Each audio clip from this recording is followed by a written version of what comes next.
The meeting of October 5th, Commissioners meeting to order. I'm acting chairman David Babson. Commissioner Sorensen is doing his annual routine at the Library Fair, so he won't be here, so I will be running the meeting. Let's start with a pledge of allegiance. See how this goes. I Pledge allegiance to the flag of the United States of America and to the republic for which it stands, one nation, under God, indivisible, with liberty and justice for all. Well, that went pretty smooth. Everyone stood. Have you had a chance to read the minutes, Chris? Yeah. Yes. I'd like to move that we approve the minutes of the Carroll County Commissioners meeting of September 28, 2016. Seconded.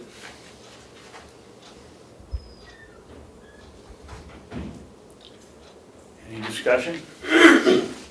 None. All in favor? Aye. Aye.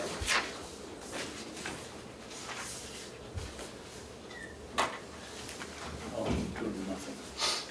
Not 2-1. Okay, the next thing is public input. You have any public input, John? None. No. Don't save it up. Excuse me, sir. Yeah. Could you give those minutes to Chris so we can sign them and then, Oh, I'm sorry. thank you. Is this the signable copy or, oh, yeah. Thank you. Mm-hmm.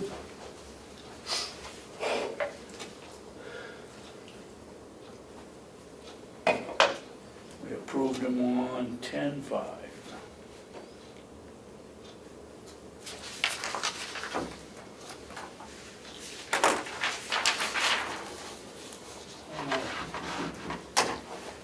We're either in a different time zone or people missed their appointments or Yes, or sir. what? I'm expecting the sheriff here and Kathy Bizarre as well to go over the Hills location. Well, we don't have the bids, so we can't open those. Let's discuss the acceptance of the trailers. What's Okay. that all about? Well, I met with the Carroll County Coalition for Public Health last Friday. And it seems that they are no longer an entity. So the emergency management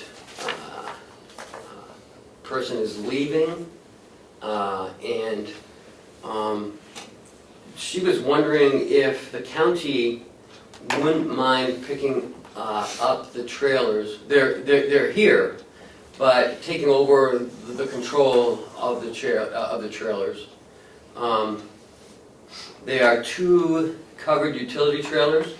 They're out back. They're used for emergency management. They have cots in them. They have some privacy screens. They have equipment in there to run a pod in case of a natural disaster or any type of disaster. We would register them and we would insure them, and they would be continued to park here, and any fire chief in the county would be able to use them if they have an emergency in their town. They would come down and they would pick them up. So I thought that was a good idea, so I wanted to bring it to the board to see what your thoughts were on it. What about a total county disaster? Who makes the decision that where the trailers go? That I don't know, if it's a whole total county. Jessica's coming next week to talk to us more about this, if you were so inclined to. So Let's do that. I took the liberty of scheduling it anyways, because I could always cancel it. Okay, let's do that. So, just in the back of your mind, just, And how much liability do we have? there's no liability. Someone backs into the trailers out there. Then, it's covered under our insurance. Out on the road, who has the responsibility? That's a good question. I'd have to talk to Mike Rickard on a Primex. I would imagine the vehicle towing the trailer is the vehicle that's responsible. Well, let's make sure of that. Yep. Is that all right with you, Chris? That sounds good. I can only see that, as he mentioned, there may be some liability to pay the registration fees, but on those utility trailers, it's usually... No, because we're a government entity, we don't pay for any registration fees. So that's really just... The only thing we do pay for are the plates if they're new, but they already have, see if they have G plates on them. No, they don't have trailer plates, so we'd have to re-register them so that there'd be an $8 cost per plate. Why won't the trailer plates on them now work? Because then we'd have to pay other state fees. It'd have to be a G plate. Oh, okay. But, it's not a government entity who has them currently. If they were to transfer them to us, then they would be a government vehicle. So I guess the only other thing I can think of is maybe just to make sure that this person has the authority to basically give them to us, Mhm. that there's some sort of... Well, I think they're still under the ownership of the other entity that is running this. It's not Coalition for Public Health anymore. It's another entity. And again, it was a brief meeting, Okay. so I didn't get all the details. That's why she's coming next week All right, sounds good. to address all your concerns. And I see Kathy's here. Good morning, Kathy. Good morning. You want to come up and explain where we missed the target on the budget? The majority of it was the fire bill. Do you have a copy of what we have here? It was the MS5, Yeah. like the draft of the MS5. So if you look at fire on the second page, Mm-hmm. and we budgeted, or I budgeted 65,000, it came in at 69. Okay.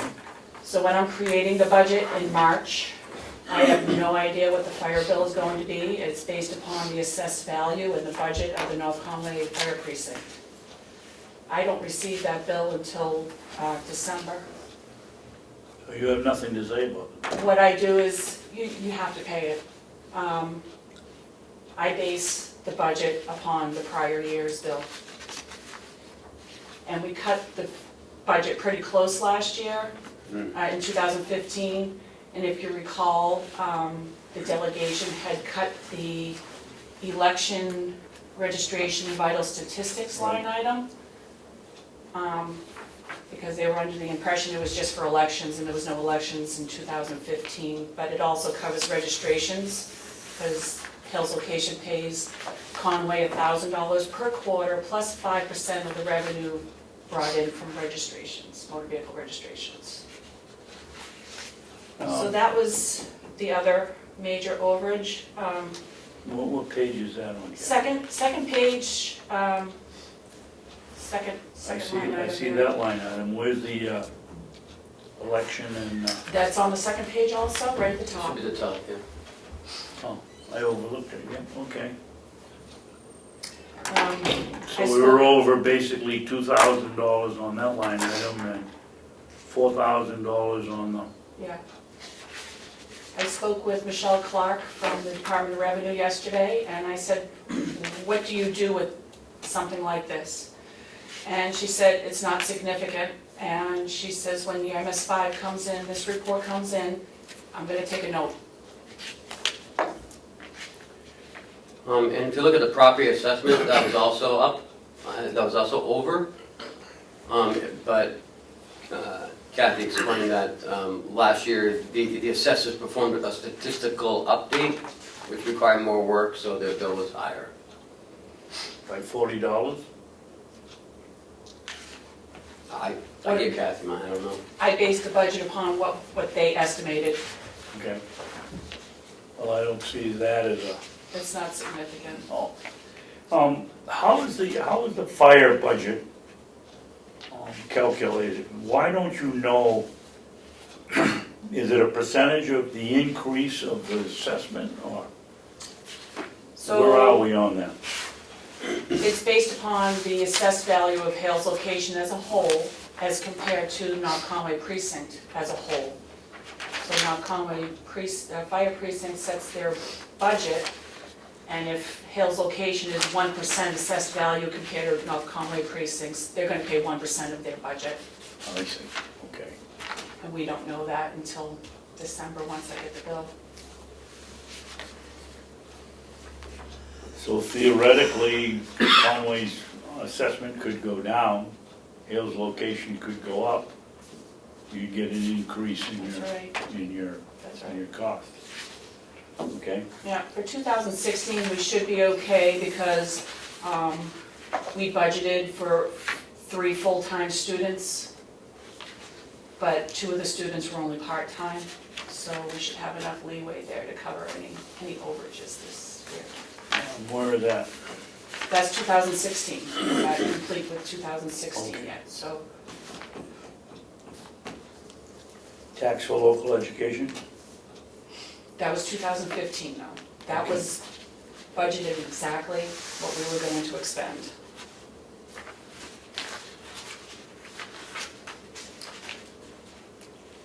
I have just a couple questions. You mentioned that when you spoke with DRA that they would take a note of it. I mean, what are the ramifications of the expenditures being more than the budget Yeah, expenditures? if it was a significant amount, they could come back and, the same problems as the county has had and, make a supplemental budget or. Mhm. So, but there's no any statutory significance to it? She said no, she Okay. said, I said, what are you going to do with this? And she said, I'm gonna take a note. Okay. Typically, before the end of the year, you would have to apply for emergency expenditure. But she said the year's already ended, so, And it I said, was so what do you do considered with this? insignificant? And it's 4,200, she said, I'm Not not worth gonna it. do anything. Okay, so, and then you mentioned also that under education this year, we have a cushion. So should we have an unexpected bill that's higher than we budgeted, that will be an area upon which we have extra money. Mhm. Did the DRA or Melanson and Heath give you maybe an idea of a spot that would be maybe, I guess, a good spot to put this cushion or a contingency? I don't know if municipalities are allowed to set aside a contingency fund. I know that counties are. That would provide maybe in future years, like, I know, 2% cushion over the budget or something, so if something like this happens, we're not cutting everything down to the absolute quick, but, right, I know in past years, it was allowed to have a contingency line item, and then the law changed, and you couldn't have it. They put it back in, but it has to be a warrant article. We don't have warrant articles for Hale's location, so I don't know if it could be put back into the budget. well, I see there's something that says other general government expense. That line there may be, a reasonable spot to have a line for unexpected bills that are beyond the budget. That's 4199. 4199, yeah.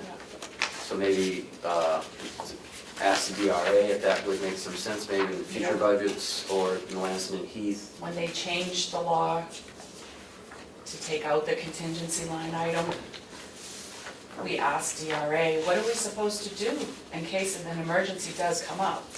And we were told to cushion other line items. Yeah. Again, I was trying to keep everything really tight. Sure, and that's commendable. But it seems like it might have gotten a little too tight It for us. was, yeah. So, anyway, like I said, maybe give them a call, talk to Melanson and Heath, and maybe on the next budget, some sort of cushion area, that might be a good spot for it.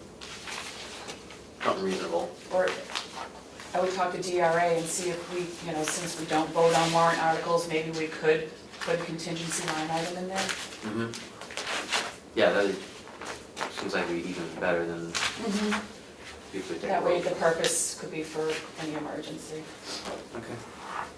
Kathy, what am I missing here on the advertising and regional association appropriated 79,000, 80,000 and spent $20?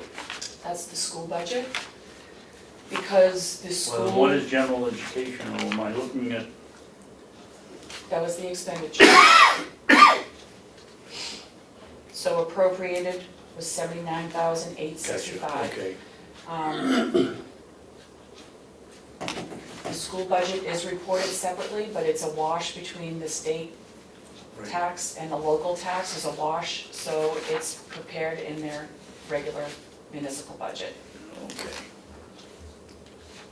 So even though we appropriated it under advertising and regional association, it's paid out to other governments. Yeah, it's quirky. Took So me a long it's time the- to understand that, because I don't deal with the school district in Albany, it just, Okay. yeah, It does seem it's quirky. quirky, yeah, quirky. It does seem quirky, and I don't understand why.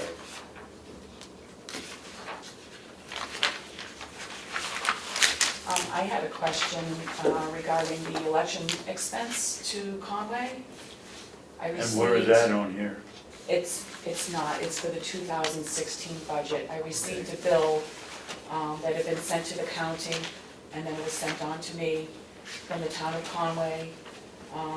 If the commissioners agree to this expense, please forward, I think it was $5,900 for 3 elections this year, which is a different formulation than what was previously used. There used to be a straight fee of $1,036 for each election, and this is probably an $800 increase per election. And I didn't know What if is that the was... agreement with Hales and the town of Conway? There's no official agreement. Prior, it was agreed upon that per election to pay supervisor of the checklist, to pay the moderator, the town clerk. You guys pay everything, um, my understanding, right? And then And they they send you a should. bill. And they should, because you need to supervise the checklist, they're officials, they need to certify the voter checklist, take care of Hales location. The town clerk has to certify elections along with the moderator, you gotta pay for their services. I understand Hales location has their own ballot clerks who take care of checking people in and out That's what I and think. counting yeah. the ballots.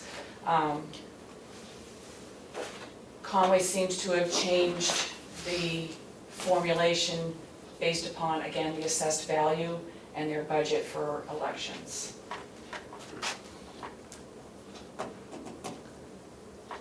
Which we have enough cushion in the budget to pay the higher rate, but I didn't know if that was brought to your attention. Maybe it's me, but I would think on this issue, it wouldn't be the assessed value, it would be whether you increase your voters or not. Yeah, I mean, on the face of that, when I hear that the amount of money they charge is based on the assessed value of the town, something about that doesn't seem constitutional. You know, it seems like, They tried to do it poll to us tax. in Albany for library It doesn't costs. sound right. Donor town. Yeah, it doesn't sound right. It seems like it should be based on, hey, you have this many people come, and because you have this many people, that'll be the bill. But, do we have a copy of the agreement? Did something change? No, but I think, do you have a copy of the bill that I sent it down? Oh, yeah, it's right here. Kathy, what's it take to set up your own election? Well, Hales location Hales location is part of the district that Conway belongs to. So they have to vote, they really don't have a choice to go anywhere else but Conway. Why can't you set up your own in your office? Because Yeah. they don't have their own town clerk. Well, I think it's time that maybe they put in a new bill this year that says that you can be a temporary town clerk or the town clerk, or, I mean, this is ridiculous.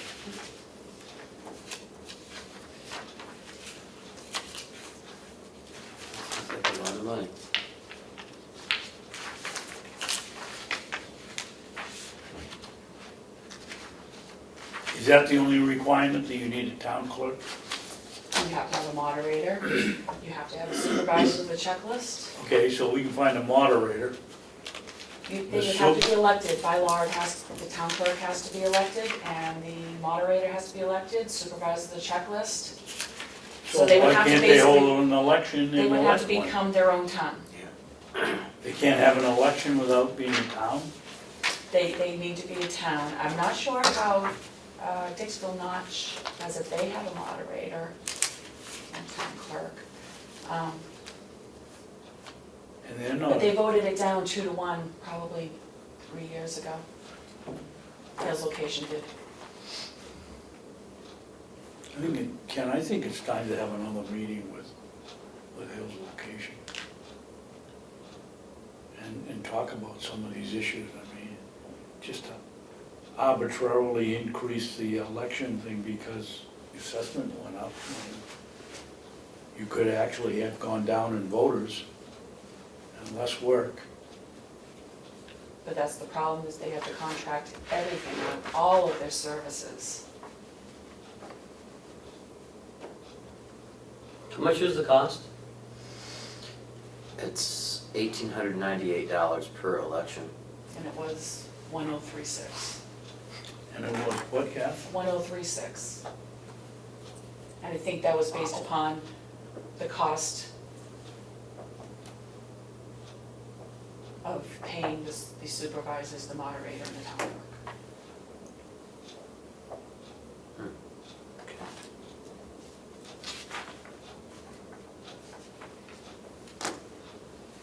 Do the people in Hill's location have to vote in a specific place? They have to vote in Conway because they're part of that district. No, I understand that, but is there only one poll? Do they have to go way over to Center Conway. Sorensen? Yes, they do. At one point, we did discuss having them come over to Albany, but if you recall, a few years ago when they did the redistricting, it didn't change, so they had to stay with Conway.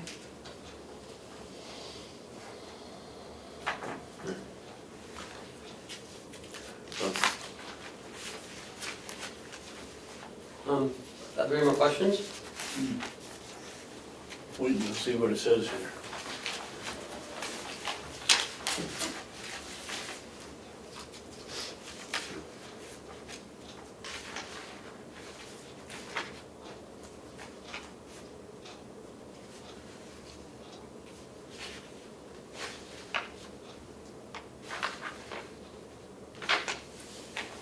Did you review I saw that, basically it was 5% of the assessed value was Hale's location, Was it 5%?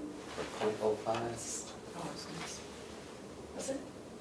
That seems high. See this?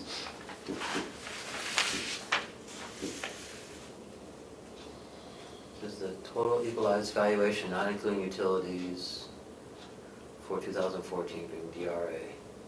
Hale's location, 0.05%. that's, I don't think that, 0.95. Yeah. It sounds, So 100%, 100% of the assessment is $1 billion, 503 million.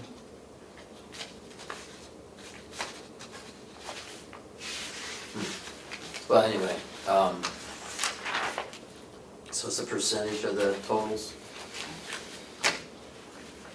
It's kind of going across the board, the same thing with the fire contract. They're paying whatever their assessed value is compared to North Conway precinct. They're paying a percentage of their budget, and they're doing the same thing with election. But that's changed this year, so.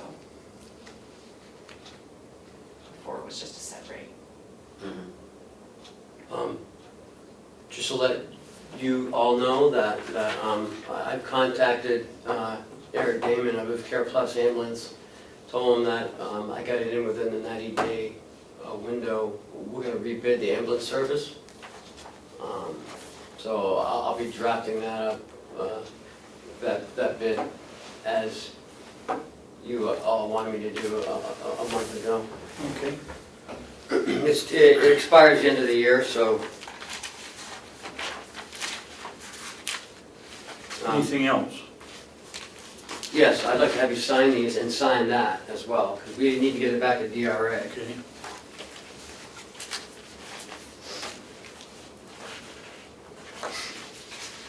Assume it's on the last page, no?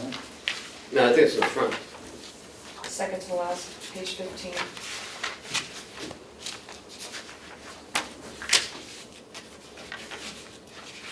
No, that one's 16. There we go.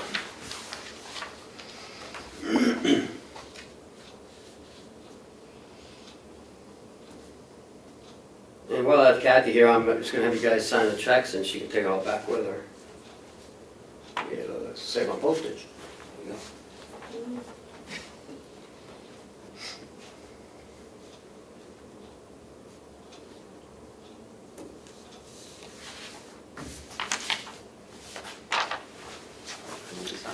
There you go. Here's a check for Hales for petty cash, $20.07.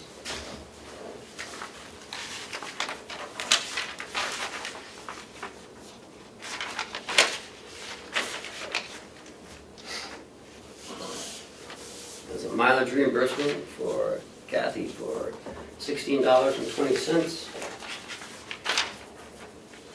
Kathy, on this mileage, I've noticed when I've signed all of these, every single check, it's always on a Friday, That's when I work, and that's when you work. and that's when I go to the post office, the bank, whatever, Staples, whatever they need.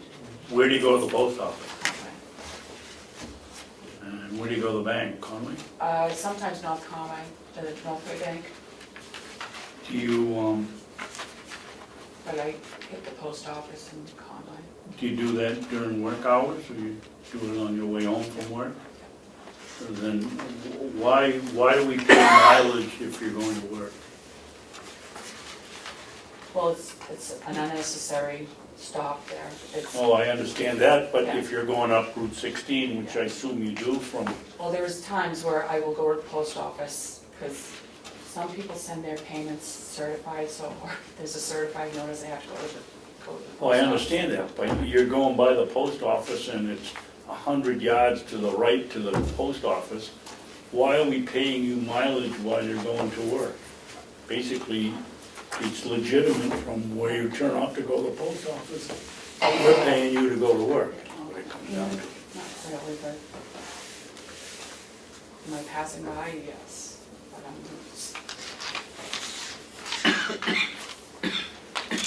But This is a check for Kathy, it's her monthly pay, $1,000. There's the check for Fairpoint Communications, $143.30. You don't see any of these, sir? No, I'm sorry, yes. Membership to the New Hampshire Tax Collectors Association for $20.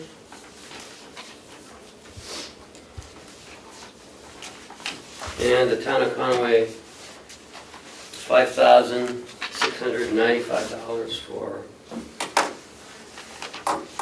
I guess, elections.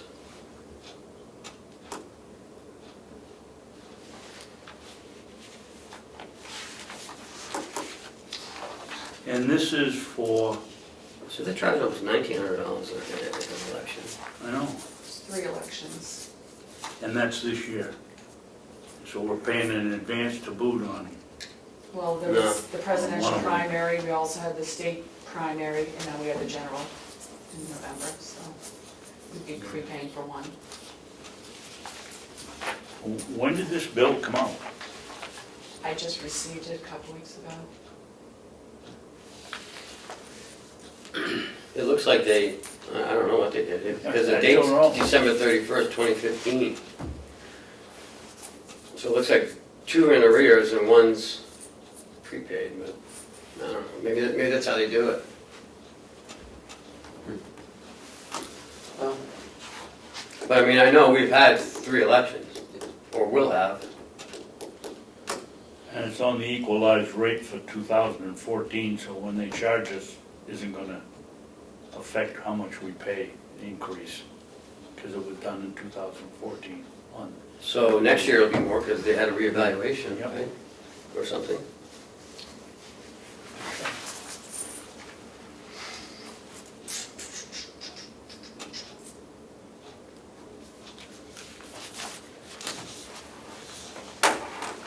Could I ask a favor? Could I have you guys sign this one too for our copy for here? And I'll get Kathy this one. Thank you. Did you have to sign minutes? Are these assigned minutes? Oh, you do, okay. Okay, here's your packet. Yeah, we can. Welcome.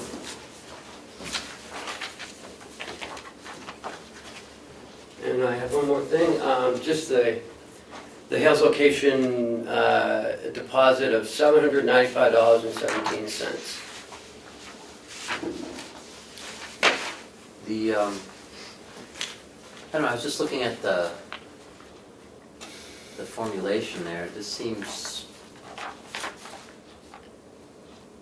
seems strange that they're basing the budget of the town clerk, and they're basing it on the budgets of the election officials, Yes. and then, On their budget of election, what it costs Conway for an election, for, oh, for one election? Doesn't seem right.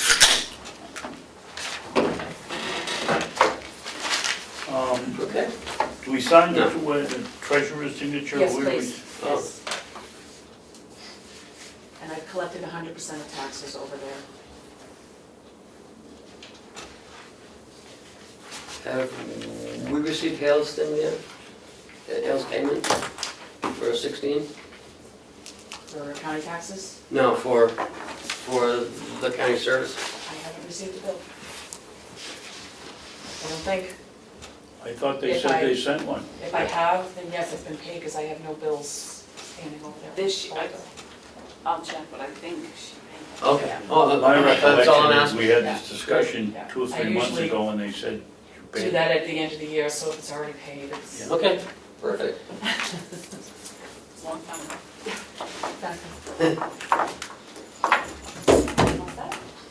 I'm all set. You guys set Have with you seen Kathy? Chris? Thank you for coming. Thanks, Kathy. Have a great day. You too.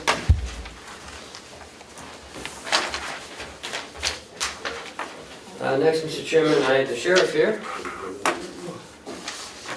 Would that be him out there with the uniform or no? No, that's a facsimile. Clone. He's here with a couple things. One, he has the bids on the 3 old cruisers we have out in the parking lot. And then a little more discussion on the grant and some signatures. Good morning, Sheriff.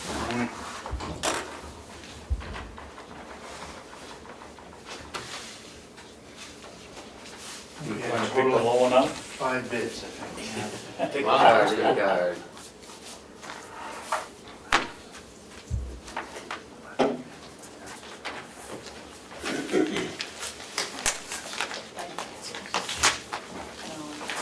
John, were these on Craigslist or? Yes, and on the county website with the last week.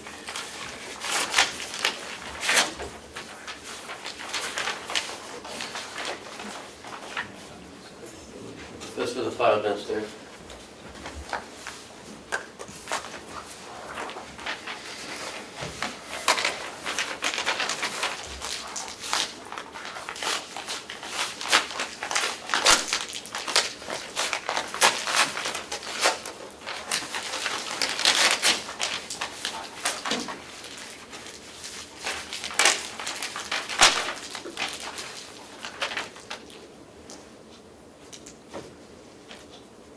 Okay. So, when you put out the request, they were asked to bid individually on each vehicle? No, they were to bid on whatever vehicle they so choose. Right. Okay, so the bid, they were instructed to bid, Right. so they were instructed not in their total, because I see some where they have one person here who bid the same amount of money across the board for all three, and that may not have been their intent. I don't know, but No, I know who that might be. Is it the same place that did it last year? I don't know, it's just this one here for gas motors here. They, Oh. so, But he has them all separated though. he does have them separated, but they're all the same number. Yep. Interesting. So your thought is he wouldn't like to put bids on each one of them? I'm just concerned that since they're all the same, and I see one where there's a significant differential between one of the vehicles versus another one of the vehicles, that maybe that person didn't understand and maybe overbidding and underbidding, thinking it's, I don't know, I just, might be worth a phone call before. Well, it just matters if anyone bid more than you did. Where's your other one, Chris? What's the bid? Right here. It's One? 1356. Oh, I got it here. I have three though. No, it's the one down in Oh, Brooklyn. you got three? Yeah, I got three. Okay, this one's all different. All right.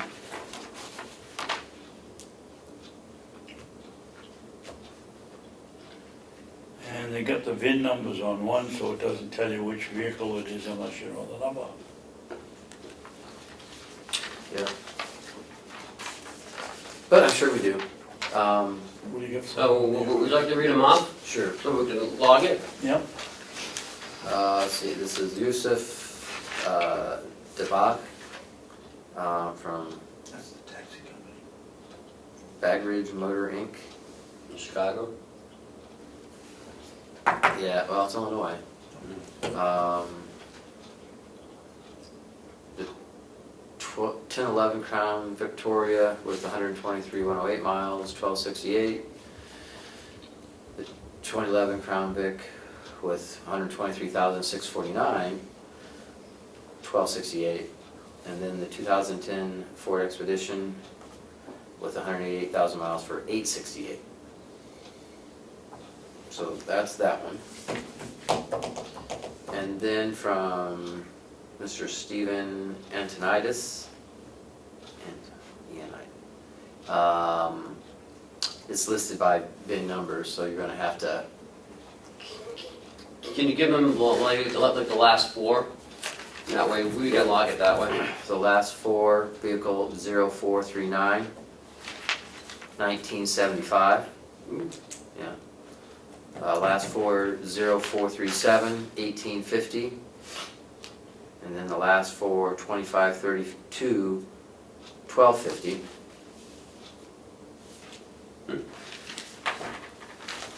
And then from Gas Motors, all three vehicles are 1234.56. So they're all three the same for that one.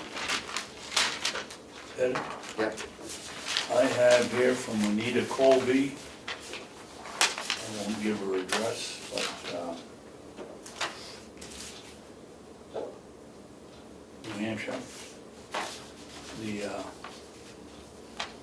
Expedition 1656. And each of the Crown Vics 1256. Another gentleman from Maine, bidding only on the, Do you have a name? huh? Do you have a name?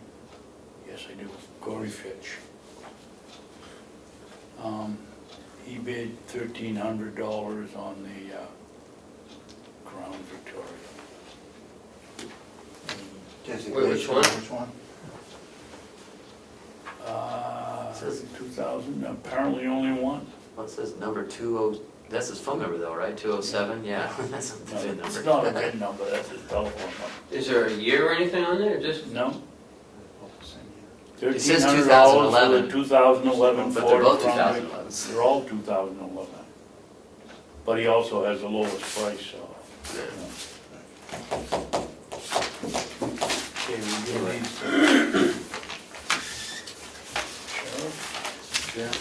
And we'll give you 10 minutes to look that over. Yeah, it looks like it's not gonna be a big deal, because this guy didn't have the highest bid anyway, so. So I'll put the list together and you're willing to accept the bids as is. Seems like you got a pretty good response. I mean, why, Well, it's up to you. I mean, again, you have that option to accept or not accept, so I just wanted to. yeah, we accept the bid. I Did thought you have a estimated book value? Did you go online and kind of see what they were? Yeah, I mean, these are comparable to what we have been doing over the years. You know, They're higher. the expedition is low, but that could tend to be the condition of it, so, compared to book value. Mm.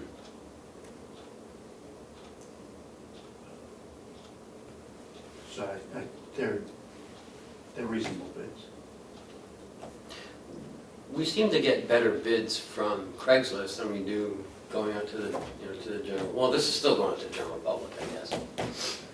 Well, somebody's looking at something, because one of them is 1256.56 and the other is 1258. $1.50 off. It could be because of the They're mileage. using somebody at work. Yeah. It could be a dark drop below. So you're here for, Three of them did come here and look at the vehicles. So,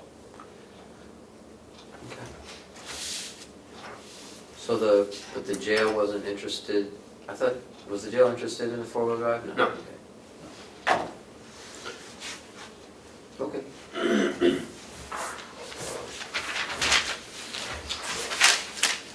on and the- these are in as-is, right? Yes, as that's is his condition. condition. So we'll make contact to get those removed, or get the funds and get those removed from there. John, this might be a dumb question, but looking at the bills I sign every week, every year we go in and put snow tires on these things, and then we put summer tires on. Yeah. Do we save those snow tires, and does the set of snow tires go with the car, or? No, whatever's on the vehicle at the time they're sold. And what happens to our snow tires that we run from November to March? They don't wear out. Restore them and put them on. That's what I'm asking, Yes. so these will come back here, be stored, and go back on the new vehicle when we put it on the road? It has the same type, yeah. If they're the same tire? Yes. The SUVs, they run the tire all year. It's Okay. all-terrain. Those are four-wheel drive, so those run all year. The new, smaller SUVs have the same tires as our Tauruses, so that's a good thing. Yeah. Okay. But yes, if the treads are good, we store them and put them on the farm. Okay, that was my Like, question. my Cruiser, this will be the last year, so it'll be third year that I'm running the all-terrain, the summer tire. Next year, those will be new because they're at their limit.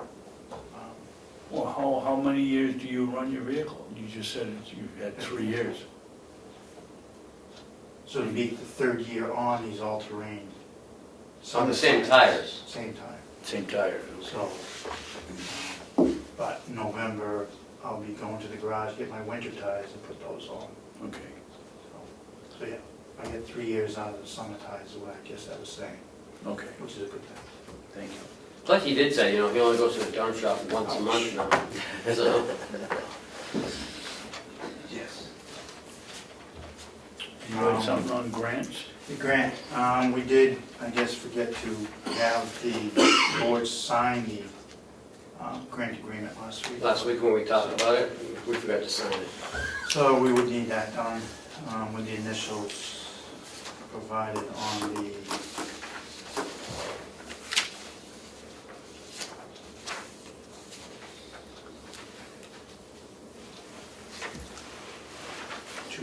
following it.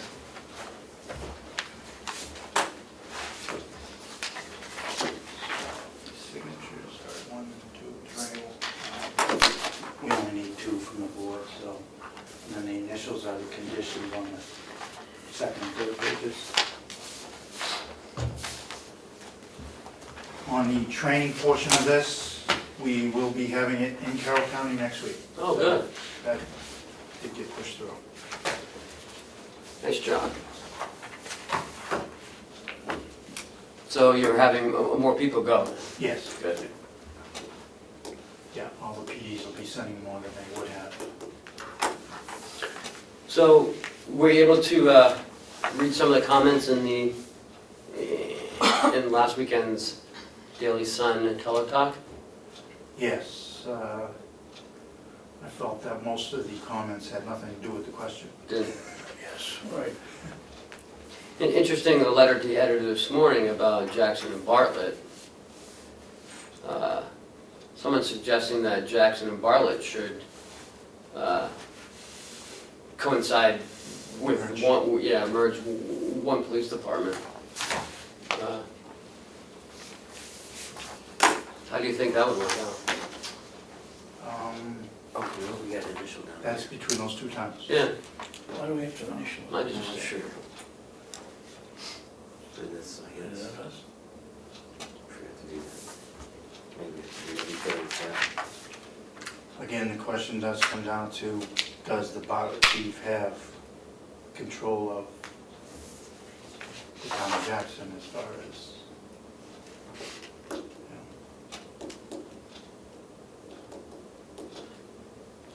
Can you be sworn in for 2 towns? yeah, I mean, they could do it, because Brookfield does it for, Mm. with Wakefield PD covers Brookfield, so, which is through a contract. But now you're talking 2 select boards Yeah, having to work together, and who's that may be gonna difficult. push? And I don't know. Yeah, with the dollar. If you want to be a chief though, you have to report You know. to 2 boards now as opposed to 1, or, Yes, yeah, she would be.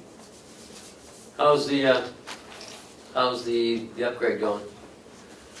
They're preparing it for the units, the consoles, so the pre-wiring, I guess you'd say, is getting done. Yeah, I saw them here the other day. They're here all day. Yeah, and they're doing the software work in the consoles at O&E. So when they get in here, it'll be a quick install, basically. Is that Powers, the truck that I see out there, isn't it Powers? No, it's Ossipee Mountain. Oh, no, okay, that's what they're doing. How it is for our generator. No, there was a truck out here, and maybe it wasn't Powers, but it was out here for 2 or 3 days, and they were wiring something up. But it wasn't Ossipee like the, Ossipee Mountain. Oh, it might have been the fiber optic guys. Yeah, that's what it was. Okay. Anything else, Sheriff? I think that's it. Thank you. Thank you, sir. Keep up the good work. Thank you. Next item on the work session is the county commissioners' correspondences. Last week, we received a letter to the editor, letters to the commissioners, and there were a lot of comments about the way I read how I read the letter. Where were the comments? I'm sorry? Where were the comments? They're on Facebook, mostly on the Government Oversight Facebook page. So what I like to do is as opposed to reading the letters, is to put them on the county website under the Commissioner's Correspondence. That way people can read the letters how they want to read them, and it doesn't leave it up to us to, read it. Because I don't feel I should edit anyone's letters. It should come in the way it's written, and that's the way it should be. And I agree with that. if someone wants to read it, they can read it however they want to on the county website. Once these letters come into the Commissioner's office, they are public. There was some question as to, you know, should their names be mentioned? Well, yeah, it's a public document, we want, you know, transparency. So, and so I would propose that we would just put them on the website as they come in, unedited, and let the people who want to read them, read them. What would be the downside of that? I don't know. The upside is you wouldn't be criticized because you read it exactly as it was printed. Right. It's not your job to correct anybody's Well, and, correspondence, I don't. you know, I don't want to make a big deal out of it, So so, why don't we just put them on the website and let it go with that? What do you think, Chris? Well, it sounds good at first blush. I'm just trying to think if maybe, That's why I asked what the downside is. yeah, that's, maybe start thinking, the downside would be if they were, Not Perhaps- accurate, or wouldn't Well- that be out? Somebody sends in a letter that isn't accurate, that's not when it our comes in though, it doesn't responsibility. matter if it's accurate or not, Yeah. that's what's submitted. right, no, I'm thinking about if they're disclosing information that may compromise the security of the complex, you know, things that should be of non-public nature, something that's disparaging about an employee who's not an elected official, things that, you know, would normally be held non-public, somebody's writing. So I don't know. That would be, I guess, would be the downside if, But if it You comes know, in the Commissioner's office, it's a public document anyway. true, it's a public document, but Yeah, but I think we're that's much just saying, more that's what I careful. feel is, maybe the downside of it is, would be that, you know, it'd still be a public document, but someone would have to come in and they'd have to request it, and then they'd have to, you know, there's a longer procedure than just punching up a button on the internet, and, you know, seeing information that compromises the security of, you know, some places here that are supposed to be secure. So, Playing the devil's advocate, Chris. It would make anybody sending in a correspondence be more careful what they said in the letter. that's true. And there's nothing that prevents anybody on this campus from coming to us and telling us something that might harm somebody else's reputation. So they also have that out. They could come here any day and stand up and read it during like Well, I'm public input. thinking that even if they don't wanna put it in the letter, they could come to you or come to us and tell us what's going on. I mean, I think it would make people more careful about what they say. You wanna make a motion, Chris, or? Well, I think that if there's any question about the security issues, that the letter should be reviewed by the superintendent or the sheriff. If there seems to be, there Yeah. could be a question that maybe this isn't something that's really good for the public's eyes Okay, because it compromises some security issues. I'd be comfortable with that. You know, that seems reasonable. Okay. I'm comfortable with the current employees we have, but we'd have to look at that, but who knows what's gonna happen down the road. But I think putting it up on the website makes much more sense than reading it and then having you accused of making fun of people. I mean, that's just the way I read, but, You can't help it if you can't read. well, I can read, but I just read slow. No, I think they were, I think some of the people that wrote on the webpage, they expected you to correct the It's not why I'm here. correspondence for the person that sent it in. So we can either postpone it till next week and we get a full board, or we can vote on it now. I'll vote in favor of it if you vote. I'd like to vote on now, if you don't mind.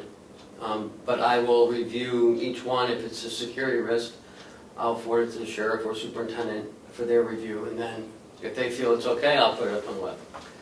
Okay, so I'd like to put forth a motion that correspondence letters sent to the Commissioner's office will be posted on our website under the heading of correspondence.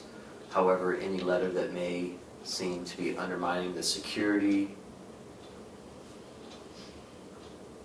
of any of the areas of the complex will be reviewed by the superintendent of the jail or the sheriff's office or even the county attorney's office for assurance that the information being disclosed is appropriate for the public's eyes. Okay.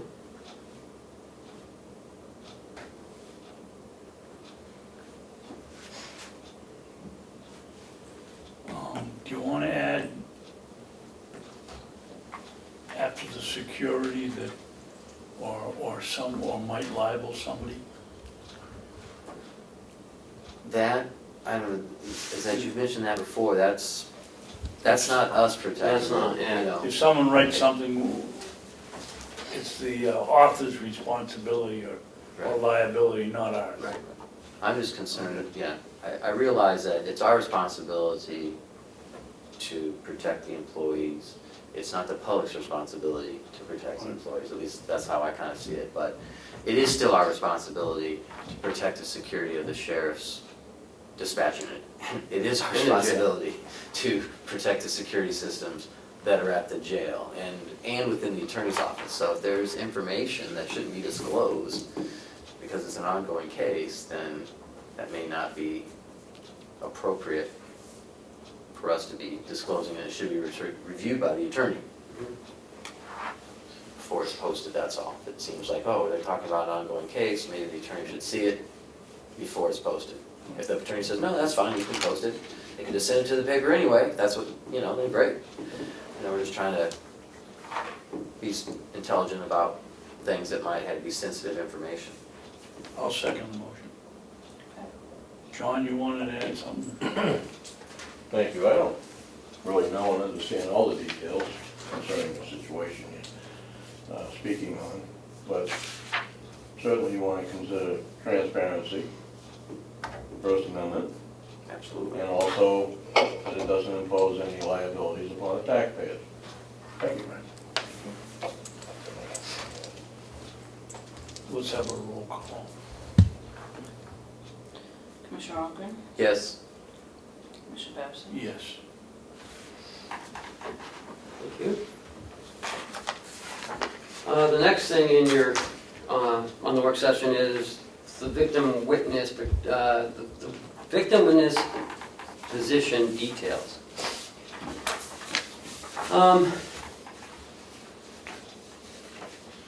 I hate to admit this, but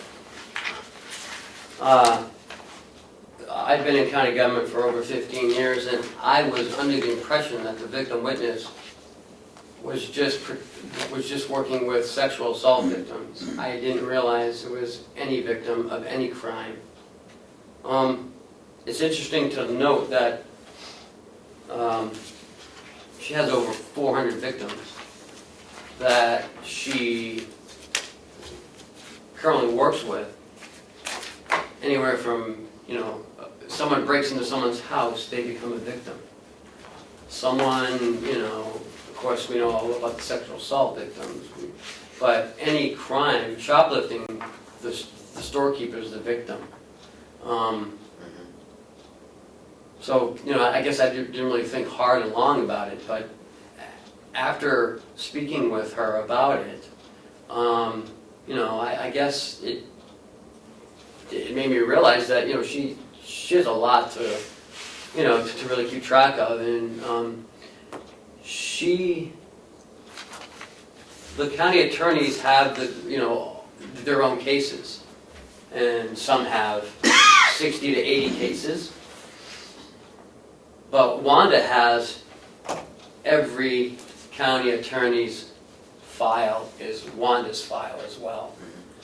So Wanda has every case that the county attorney has currently. And I just wanted to make you aware, which you probably already knew, but I didn't, because I didn't really think about it, I guess. And I just want other people to know who watch government oversight that, that the victim witness office does handle a lot of cases, and she has a lot of work. I just didn't realize that, and she does a good job at what she does.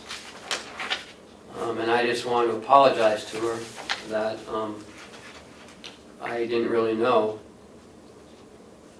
I guess I didn't try to know how many victims that, she did service, or she currently does service.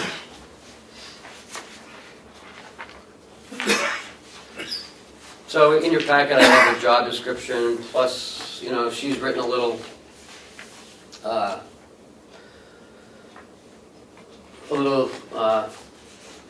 few paragraphs of what she does. And also concerning is when felonies first comes in, that should be getting involved with the victims that she may never have had involvement with before. So with the felonies first coming in, we have to look at her caseload as well. It's not just the county attorneys, it's also her office. So just going through the budget process, we might just keep that in the back of our minds.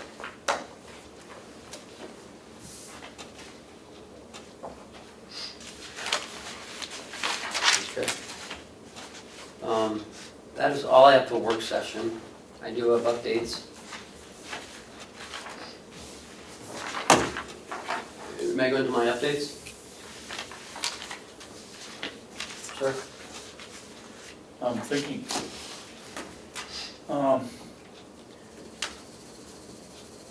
okay, you don't wanna do the yellow folder. Okay, let's do the updates. We did the yellow folder already. Was With all that the all, checks. was all the? No, I have some non-public minutes that Okay. we have to sign. Okay, well, let's do the administrative update. So on Friday, October 7th, I have a meeting with the solar company. They're gonna come back in. Bob and I are gonna sit down with them and go over the replacement of the solar panels. I was driving home last night and I went down, what's the road that cuts through, you turn off on your road, but you go around by the cemetery? What's that? 171. 171. Okay. And I noticed that a home on the right just put up a bunch of panels. They must have 30 panels in front of their house. In the lawn? Yeah. Yeah, they cleared out a bunch of trees and they put panels up. So more and more people are going to solar power, it seems. So I'm meeting with them on Friday. They've done a redrawing of where they're placing them. They have a new cost, and hopefully they're going to come back to me with they found a grant that will help subsidize our costs. Because, like they said, if they move it further away, the costs go up. So I'm anxious to see how much of an increase that did cost. I spoke about the ambulance contract. This ambulance contract started in 2008.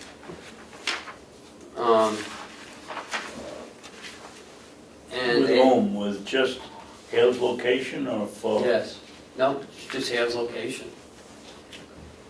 And they have not gone up in their price since 2008. So, but Commissioner Sorensen and Commissioner Babson wanted to rebid this, so I'm going to rebid it. So I'll bring it to you next week, and then we can rebid it. I did meet with Carroll Plus late August, early September, I can't remember when. He had stopped in. Mr. Damon? No, it was someone else, I forget his name. He's the new district manager. And he said he was, he welcomed this, so it's not going to be a surprise to them. Well, it also gives them an opportunity to raise the price Or to lower it. or lower it. Hopefully it's lowered. Or to even keep it the same? Well, I'll tell you, in dealing with them in the last 2.5 years, twice they've reduced the price to us, so they've treated Really? us very nicely, yes.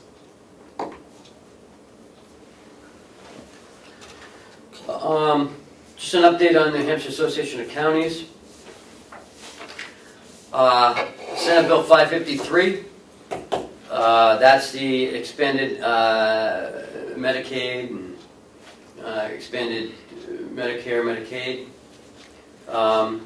It was supposed to go into effect June of 2017. They've extended it another year now, so looks like it's going to be at June of 2018. And, you know, so in the next 2 years, the association is going to look at what the role the county is going to play, and really what's the value of managed care, and really what is reflective of all the counties. You know, what can we do better? You know, is home care, you know, home-based care where we should be getting ourselves into? Should the counties do home-based care? You know, I mean, should we run that? I mean, these are some of the questions that was discussed at the Association of Counties annual meeting. Well, here are the figures on projected aging Oh, you do have those? in Carroll County, Andy? and you got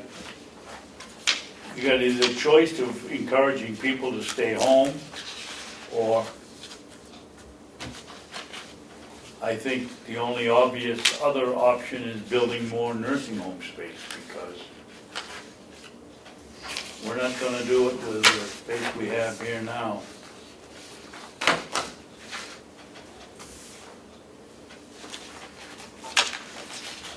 I don't think I have that.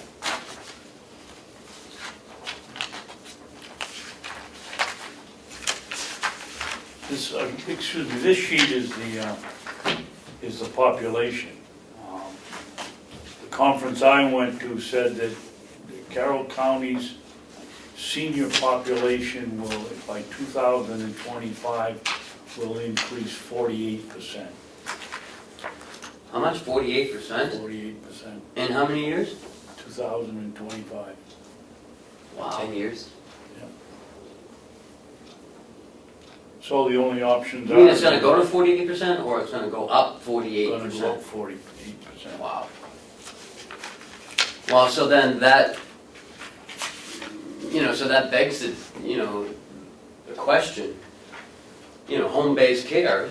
It seems that the elderly, that people are living longer, they're a little healthier, so maybe they can stay in their homes longer. You know? Well, that, I think, is exemplified by what Howie said several times, you know, that they're coming in, what would you call it, lower health condition, or poorer health condition. Oh, the acuity. Yeah, the new ones, and because they are staying home. Well, and then, you know, you have to have someone, and just, you know, someone has to go in and help them with their ADLs, you know, with their, you know, bathing, dressing, you know, making them dinners or lunches. I would think one of the questions, and we should be studying somewhere along the line, is whether we have assisted living here, where the people almost got fully healthy, but they're going on, they're in the downhill slide, and You know, we can add right on to nursing home. I'm not suggesting we do that. Yeah. Well, I mean, we were thinking ahead when we built the nursing home, that there was a spot for another pod to be put in should that be necessary. However, we need to have, the state has to be willing to license more beds. Yeah. But indeed, there's something to be said for the county's involvement in how to help with the home-based care for, for people, Mhm. you know, the elderly. One thing that there seems to be a trend toward, but I haven't seen it yet, for people getting older is actual home-based care. Like for instance, they have now for a long time they've had in-home daycare for children, for young children. Mhm. And now, more recently, they've been doing home-based facilities that are for mentally disadvantaged folks, you know, like Alzheimer's or of that nature. You know, where they have a limited number of people that they can't have, so they don't need to be licensed as a nursing home, but say they could only have 3 or 4 residents. I got you, yeah. And that you operate it out of your own home. Yep. Something like that is something that I kind of toyed with in my mind. It's like, well, maybe that would be something that would work and it'd be more like a home as opposed to an institution. Yeah. Their licensing would not be as strict, but their acuities would be not as great. They could, you know, hopefully give better care more effectively and efficiently. And you could do also sort of like a day out program where, you know, you would drop off say your mother or father, and then you would go to work and you pick them up on the way home. Yeah, senior center, I Yeah. saw that in Alton as I was driving down into the village. Yeah. Just the other day, I saw that senior center, Rochester VNA has one as well. you know.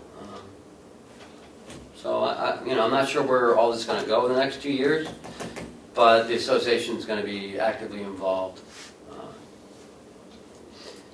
Also, the association for 2017 is again reducing our dues to half of our normal costs. This is the second year in a row. 2016 they did it, and 2017 they're also going to do it. So instead of 12,000, it's going to be 6,200, I think, for our Association of Counties dues. Apparently they were able to save money by not having an executive director when Betsy Miller passed. George ended up filling in, and he didn't take a check, so.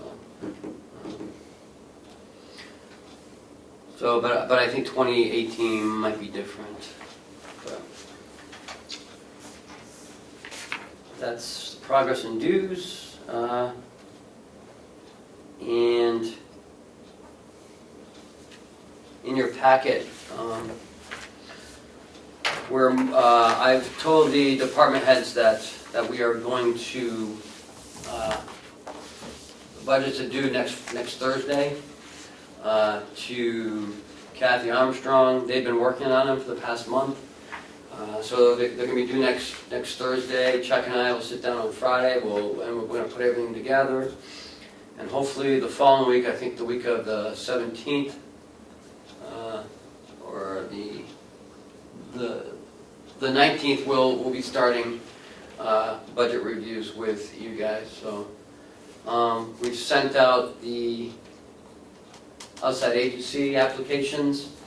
We'll be setting up visits from November 2nd and November 9th to come in and meet with the commissioners. So we're on track. In your packet is our draft capital improvement program from 2017 to 2021.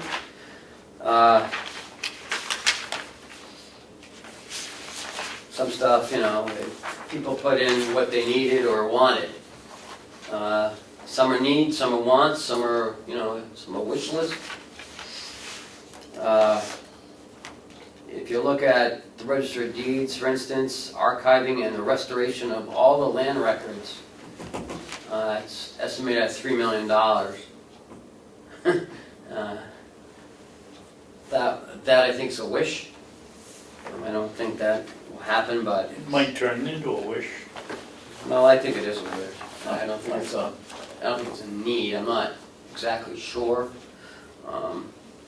But, you know, she'll have to sell it to you as well.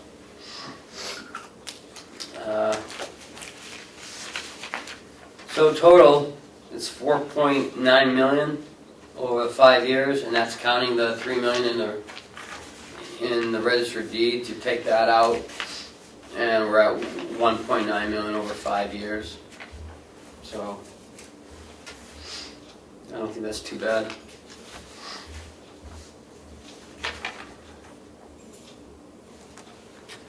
This year, We're in how much in 5 years? 1.9? Well, I'm not reading this right. The cost over the 5 years is 4.9. 4.9. And 3 million of that is that. Oh, take out that, okay. I wasn't reading it right. Yep. Ken, what do we do over the past, since I've been here, we've put in contingency funds, we've put in capital reserves. Contingency has usually been taken away. The capital funds, when we put them in, have all been cut, basically.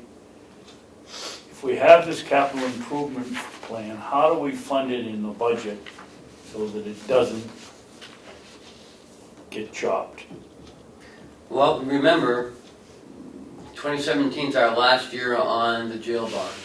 Right? That frees up, you know, almost $600,000, or, you know, at least $550,000 anyway. Plus some other costs. So, you know, I mean, we could fund it by just that alone. Well, I guess maybe I didn't phrase my question properly. For instance, do we have to put in a capital reserve fund for all of these and hope the money gets passed? Well, I think, you know, this is what everyone wants, is kind of a roadmap and a plan of what we truly need, and what's the cost. Here it is. I mean, if you want to do it, great. If not, you know, but these things are gonna happen. I mean, we're gonna need to repay something sooner or later. Right. No, I think it's forward thinking. Yeah. It's good to have. What the benefit is, when you have a roadmap like this and projecting these costs, is then you can start saving up for them and moderate the ebb and flow of the taxation. So some years, and it's relatively stable, but in 2019 and 2020, they are lower. So, I mean, The you can thought move stuff around process. too. And again, if you take out 600,000 of that actual cost, because remember, 600,000 each year is for the archiving and restoration of land records. So if you take up to 600,000, I mean, you can almost budget for this, you know, Right. without an increase in taxes at all. right. But, so I guess the point would be is that if you kind of fed it every year a certain amount of money, you start seeing this trend, and so then you don't have this one year where it's like, oh, we have to buy all this stuff, and now we have this big influx in the taxes where you kind of, saved up for it. But like, I see what you're saying, like in 2017, it's 646,000. And is 2017 the first year we don't have the bond? Jail bond, or is that the first, 2018? 2018. Is the first year we don't have the bond? Right. So everyone wants everything in, everybody thinks they need it next year, but, we can move things off if need be.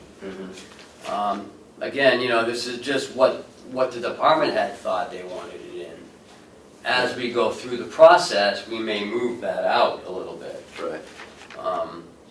But that would be the advantage is like I said, in 2020, right now, it seems like, well, that year is there's not much to be spent. Right. But if you still fund capital projects that are gonna be in the future in '22 and '23, you can keep the same $600,000 figure, just have that every year. There you go. And then it just gets spent evenly, so you don't have that fluctuation in the tax rate Yeah. because of capital improvements that aren't really big enough to be bondable. And remember when we went to Wakefield, talking to Teresa, they just bought a new ambulance with cash, because it was, they had been saving for it in their budget each year. So they're able to do their capital improvements by not raising taxes, by keeping it steady every year. And they bought an ambulance for like $125,000, by just budgeting it so much every year. And that's our plan, is to keep taxes level by utilizing savings in the budget. So we don't have to take a bond out and pay, 4% interest or 4.5% interest in bond payments. So anyways, that's just what, people are looking at.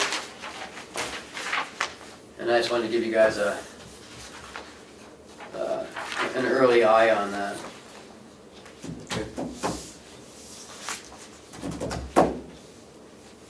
I guess that is all that I have currently. Any commissioners updates, Chris? Just that we are still working on the union negotiations with both the jail and the nursing home, and they're progressing. We've made some good progress. And made some progress, and hopefully we'll have them wrapped up by the 1st of November as the projected deadline. I was gonna say, I hope you have. Yeah. Yeah, I informed them that, the November 1st deadline is looming. Do they understand it's gonna be another whole year if they don't? Yes, they understand. At least one of them understands. I'm not sure about the second one, but I know one of them understands it. One organization. Yeah, it's progressing. Yep. Okay, that's good news. We haven't given up hope. What? We haven't given up hope. Right. Although it looked like, but everything's back on track. Anything else? Upcoming events. October 6th is the Farm Bureau Committee at 8 a.m. That'll be tomorrow morning. That'll be tomorrow morning. The 10th, Columbus Day, the office is closed. The 12th is the resident breakfast. And the 24th is county convention, 3rd quarter meeting. Yeah, I spoke with Representative Umberger yesterday, and she said that that's what she's planning on having. So, the 3rd quarter review will be on the 24th. I'm guessing on the time, 9 o'clock. So that's still tentative, but Will we have all their information on the 3rd quarter by October 24th? yes. Okay. Yeah. Okay. All right, 'cause that is only 24 days after the 3rd quarter, so. Yep. Yeah, that was my point. It used to be 2 months before you got it, 3 months. Well. That's good. Anything else? I don't have any commissioner comments. Oh, the no smoking policy.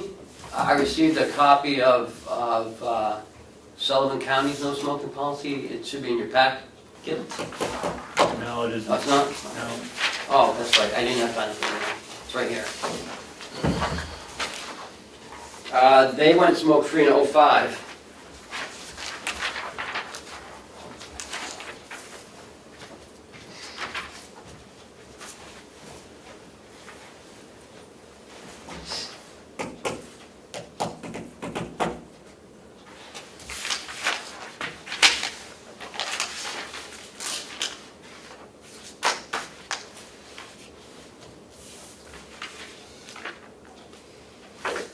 So they signed it November 1st, it was effective January 1st, so they only gave their people 2 months.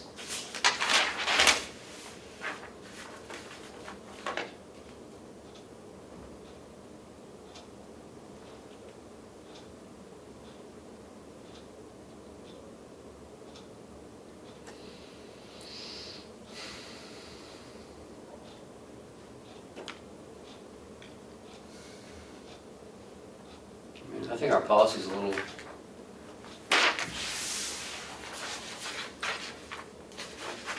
Little what? there's a little more verbiage to it. And it's a little stricter, I think.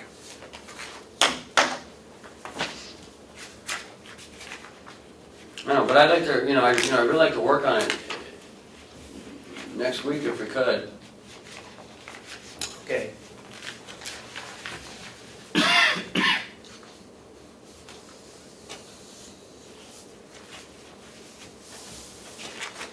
That's it. I just have one non-public. Okay, well, is there any more public comment? Yes, Sean?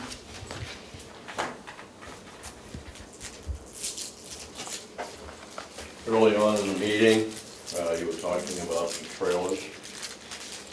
What entity is it that is going to assume the control of the trailers? And for what purpose? The county and, A little disclosure, please. What? A little disclosure, please. county will be responsible for, my understanding, and then at the point that they're needed, the fire chief will take over. So what is the entity that was mentioned? Hmm? You said entity, like you were not disclosing who the actual parties are. It was Any town in the In the county? county. the person who has this, I think that the reason why we're being a little non-specific is I think we're not exactly sure of who's going, if it will be the counties gonna have it, or if the county's still just storing them. I Okay. think that's what we're trying to find out for sure next week. For the sake of information, may I also ask, from where did they originate from and for what purpose? He did mention that, The Carroll County Coalition for Public Health. yeah. For public health. They were in here, we filmed them one day. I understand what you're saying, but you know, One day. There's 7 regions for the public health, the New Hampshire Public Health regions in the state. But this one, from what she was saying, they've merged with another one in Littleton or something that has taken over this one. So that region is Littleton, Southern Cowas, Carroll, a little bit of Grafton County. so you changed counties into districts, is that what you're saying? I think their district is still the same district, just another entity has taken it over. That's the key word I'm inquiring about, entity. What does that mean? Means group. Name? I don't know. Ours is We'll Carroll find out more County Public information. Health, I Huh? assume theirs is Grafton County Public Health. No, it's part of this region. The original name of that is really quite broad in nature, and it's not definitive to really explain to the general public what the entire use capacity would be in the use of those trailers. Trailers will be. If there was a used in flu emergencies. epidemic, if there was a big flu outbreak Or a flood, temporary housing in a in a gymnasium. gymnasium, That's, The trailers provide temporary housing to the whom? trailer is the the trailer is just like a utility trailer. That's my understanding, it's utility trailers that have cots in them and room dividers. I think So they're you like could 6 take by a big 12. room like a gymnasium and have cots in it, have some areas that are cordoned off, so you can't, for some privacy for some folks, maybe because they're having medical treatment, or maybe just for general privacy so they can change their clothes, male, female, sides of the gym, I don't, We're gonna find out, but I mean, the crux of what I think Ken was trying to tell us was not all of the information, just, hey, these people came by, we're gonna find out more next week, is that okay to schedule them? Right. that wasn't the meeting about what we're gonna do, the meeting's gonna be next week. He was just kind of prepping us, I don't think, Because if they don't wanna do this, there's no sense in them coming in to do a big presentation. yeah. I don't- So we'll learn more about it next week. Right, Yes. we're gonna, yeah, next week, the lady's coming in, and we'll get more of this information Well, and, Everyone's answers will be, questions will be answered. yeah. Well, you're keeping me on my toes. Sorry. All right, thank you. Yep. Okay, that concludes public input. Chris, if you'd make a motion for non-public session. Just need to get that piece of paper right there. Like to make a motion. It's all right here. Oh, okay.